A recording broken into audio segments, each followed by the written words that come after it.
Bonjour, je suis Rose-Marie Moins et je suis responsable du développement, l'animation et de la promotion à la Fédération française de la franchise.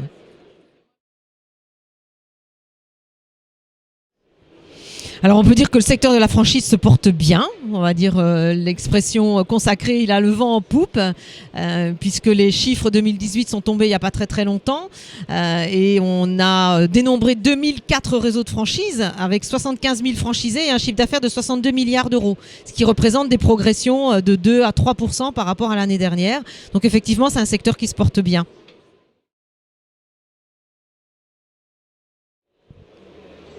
Oui, effectivement, sur les 2000 réseaux que l'on a identifiés, une grosse majorité sont des entreprises françaises. Le reste, bien entendu, sont des entreprises qui viennent de l'étranger, donc des concepts étrangers qui viennent s'installer sur le marché français parce que c'est un marché intéressant pour eux aussi. Mais la France est une terre de création d'entreprises et c'est un système qui est bien utilisé, de plus en plus utilisé par les entrepreneurs qui voient un modèle intéressant pour mieux faire connaître leur marque et étendre leur réseau.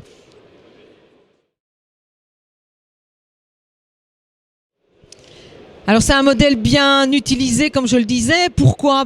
Parce que ça permet à des entrepreneurs de développer plus rapidement leur réseau avec d'autres entrepreneurs en face, puisqu'il s'agit d'un partenariat entre entreprises, le franchisé d'un côté et le franchiseur de l'autre. Il faut savoir aussi que la franchise sur le territoire français est un secteur mature. Il y a des réseaux de franchise depuis les années 70, donc on connaît bien les codes, on connaît bien la manière de fonctionner, on connaît bien la manière de développer un réseau. Et on a toute une économie autour de ce modèle, et on le voit bien ici au salon. On a des partenaires qui sont des partenaires financiers, on a des partenaires dans la comptabilité, dans le juridique, et donc tout ça fait que la franchise, on sait comment il faut faire, et donc ça suscite effectivement beaucoup plus de vocation que si on est dans un pays où voilà, on en est au balbutiement du modèle.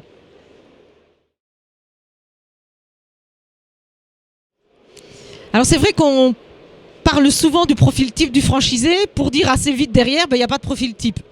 En fait, le franchisé, c'est un entrepreneur. Ce qu'on va lui demander, c'est de faire du commerce. Donc c'est avant tout un commerçant. C'est avant tout quelqu'un qui va être capable de manager son entreprise et de gérer son entreprise. Le reste, et ça c'est ça le bénéfice du modèle, va lui être apporté par le franchiseur qui va amener son concept et son savoir-faire. Donc le franchisé type, c'est essentiellement un ancien salarié, à peu près à 75% des cas, c'est un ancien salarié qui voit en la franchise d'une manière plus sécurisée de rebondir, de se reconvertir. Et nous avons beaucoup de franchisés qui sont en reconversion professionnelle. Et ça, c'est aussi un élément très fédérateur, je dirais, autour de ce système. Alors après, hommes, femmes, c'est vrai que, j'allais dire, en tant que femme, malheureusement, un peu moins de femmes que d'hommes, puisqu'on a 38% de femmes par rapport aux 62% d'hommes qui se lancent dans la franchise.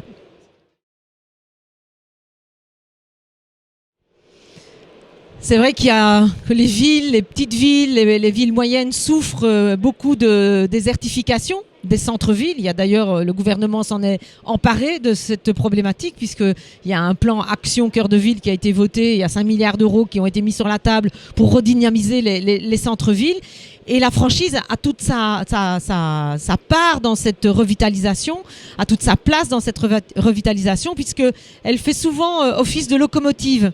Les mairies, les chambres de commerce viennent chercher des enseignes pour qu'elles servent de locomotive, qu'elles soient attractives pour d'autres enseignes et qu'elles soient attractives pour les habitants. Donc oui, il faut des réseaux de franchise, il faut des marques au centre-ville, il faut aussi des commerces indépendants, et c'est cette mixité-là qui va faire le succès et qui va permettre à ces centres-villes de se revitaliser. Mais la revitalisation, ce n'est pas que du commerce, c'est aussi de l'urbanisme, c'est aussi d'autres infrastructures qui vont permettre aux habitants de vivre au centre-ville. Il faut aussi de l'habitat, etc.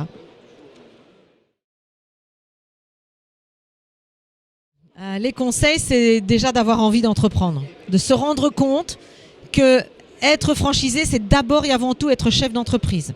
Donc ça, c'est un premier conseil, faire un peu, je dirais, un audit de ses compétences, de ses envies, de sa motivation à être chef d'entreprise. Deuxième conseil, c'est de faire quelque chose qu'on a envie de faire. Bien sûr, on voit le côté parfois glamour de certaines enseignes. On se dit ah ouais c'est sympa, le produit est sympa, tout est sympa. Mais est-ce que j'ai vraiment envie de vendre ce produit, de passer 100% de mon temps dans cette activité? Donc choisir une activité qui vous plaise. Après, une fois qu'on a fait ça, il faut trouver le franchiseur avec lequel on a envie de bosser. Parce que finalement, c'est un partenariat entre entreprises. On va travailler avec des gens très régulièrement, on va les voir souvent. Et il faut que, comme on dit souvent, le courant passe. Donc il y a une forme de recherche de valeurs communes avec ce franchiseur avec lequel vous allez contracter.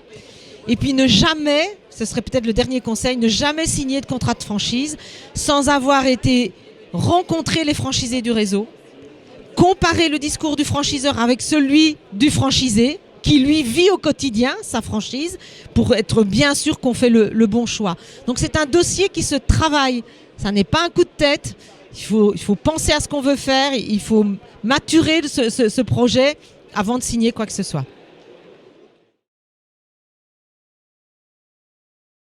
Les ambitions de la FFF pour cette année, elles ne changent pas. Hein. C'est toujours porter l'image de la franchise aussi loin que possible. Faire en sorte que ces franchiseurs qui nous font confiance sur ce salon trouvent des personnes, des partenaires pour continuer à développer leur réseau. Et faire que la franchise ait toujours sa liberté d'action. Hein, que nous puissions évoluer avec le besoin du consommateur dans un environnement de business qui soit gagnant-gagnant. Et ça, c'est, je dirais, la base du sujet, c'est ça. C'est que les entreprises, qu'elles soient franchiseurs ou franchisés, doivent être en capacité, grâce à ce partenariat, de se développer toujours de plus en plus. Donc nous sommes à Paris, dans le 8e arrondissement. Donc les bureaux sont ouverts, bien entendu, à tous ceux qui veulent y passer. Et puis nous avons un site internet www.franchise-fff.com. Et les réseaux sociaux, LinkedIn, Twitter, bien entendu. On y est aussi, et Facebook.